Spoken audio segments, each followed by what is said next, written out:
Welcome to the third film in our single skin facade series, in which we discuss how to prevent the ingress of water into the fabric of a building. It rains and snows a lot and often in Germany. For this reason, water is a building's greatest enemy here. The uncontrolled ingress of water into the fabric of a building will destroy it in the short or longer term, and we must therefore make every effort to avoid it. In our Pitched Roofs and Flat Roofs series, we introduced you to the two basic principles used to prevent water ingress: waterproofing and the diversion of water.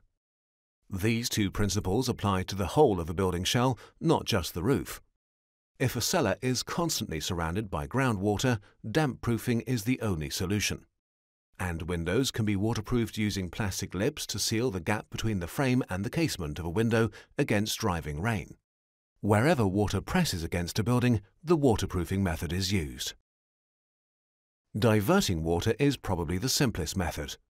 Falling water is diverted so that the areas under the diverting element remain dry.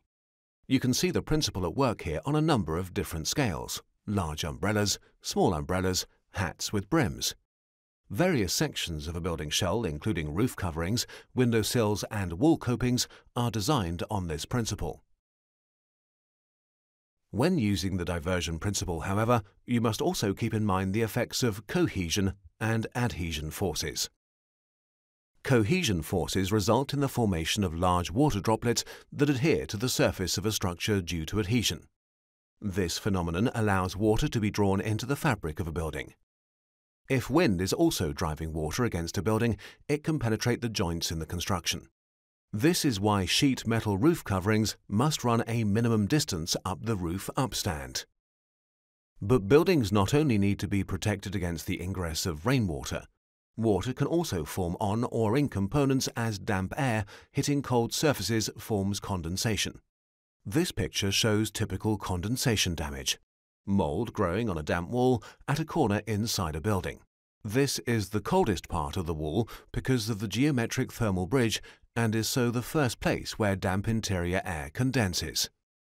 Summary: water is a building's greatest enemy in this part of the world. The uncontrolled ingress of water into the fabric of a building will destroy it in the short or longer term. Two basic principles are used to prevent water ingress wherever it occurs in the building shell: waterproofing and the diversion of water. Wherever water presses against a building, the waterproofing method is used. Our single skin facades series continues with film number 4, in which we consider the various parts of a building shell and how they are built.